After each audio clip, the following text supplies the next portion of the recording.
નમસ્કાર વિદ્યાર્થી મિત્રો, અહીં તમે જોઈ રહ્યા છો ધોરણ નંબર 8 નું સમાજ વિષયનું ચેપ્ટર નંબર 18 નું સોલ્યુશન આપણે કરવાના છે। તો આઈડિયાની અંદર આજના ચેપ્ટરના સોલ્યુશનમાં જો તમે હજી અમારી ચેનલ સબસ્ક્રાઇબ કરવાની બાકી હોય અથવા કોઈ નવા વિદ્યાર્થીઓ અમારી ચેનલ તમે જોઈ રહ્યા હો તો ચેનલ તમે ઝડપથી સબસ્ક્રાઇબ કરી દો અને આજનો વિડિયો લેક્ચર તમને કેવો લાગે છે તેનું કોમેન્ટ અને તમને પસંદ આવે તો તમે લાઈક કરવાનું ભૂલશો નહીં। તો ચલો શરૂઆત કરીએ આપણે પ્રશ્ન નંબર 1 વિકલ્પો। સામાજિક ન્યાય એ શબ્દમાં ન્યાય શબ્દ કોને સંબંધિત છે? તો આવશે આપેલા તમામ એટલે કે સ્વતંત્ર સમાનતા અધિકારો। આપણા દેશમાં નીચેનામાંથી કઈ બાબતમાં અસમાનતા જોવા મળે છે? તો શિક્ષણ, રોજગારી, જાતિ, આ દરેકમાં। દીપકભાઈ અને સમીરભાઈ કોલેજ કાળના મિત્રો છે। દીપકભાઈ ઉદ્યોગપતિ છે, સમીરભાઈ ખાનગી કંપનીના સામાન્ય વેતનથી નોકરી કરે છે। આ બંને મિત્રો વચ્ચે પ્રથમ નજરે કયા પ્રકારની અસમાનતા તમને જોવા મળે? તો કે આવકની। સામાજિક અસમાનતામાં ઊભી થવા પાછળ નીચેના માટે કયું કારણ જવાબદાર છે?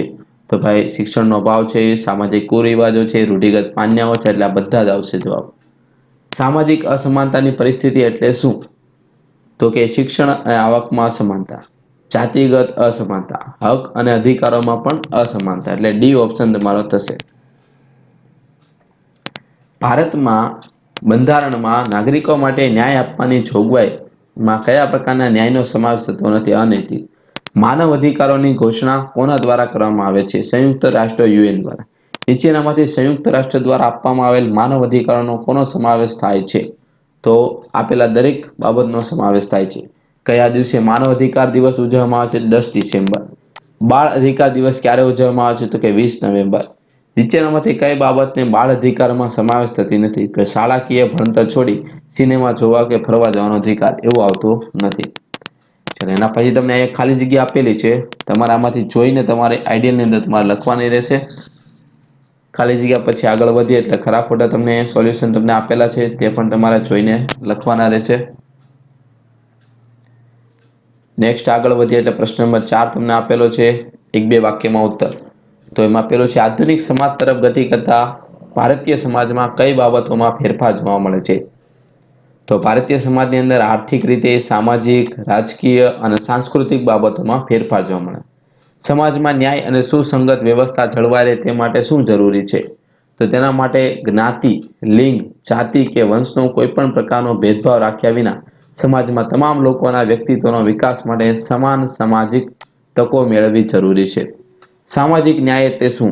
તો કે સમાજમાં રહેનારા તમામ લોકો માટે કોઈ પણ જાતનો પક્ષપાત કે પૂર્વગ્રહ રાખ્યા વિના સ્વતંત્રતા સુનિશ્ચિત કરવી, સમાનતા પૂરી પાડવી અને વ્યક્તિગત હકોની જાળવણી કરવી, એને આપણે કહીએ। સામાજિક ન્યાયનો હેતુ શું છે?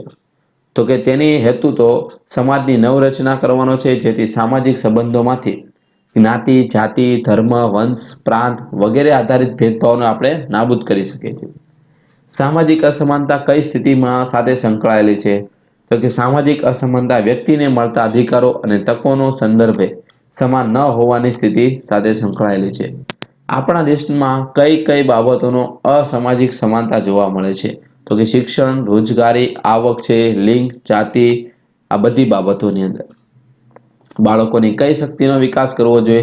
તો કે શારીરિક, માનસિક, બૌદ્ધિક શક્તિનો આપણે વિકાસ કરવો જોઈએ। ચલો નેક્સ્ટ વિડિયો લેક્ચરમાં આપણે આના પછીના ચેપ્ટરનું સોલ્યુશન આપણે જોવાના છે, ચેપ્ટર નંબર 19 નો। તો તેના માટે તમે ચેનલને સબસ્ક્રાઇબ કરો, જેથી તમને વિડિયો લેક્ચર સમયસર મળતા રહે।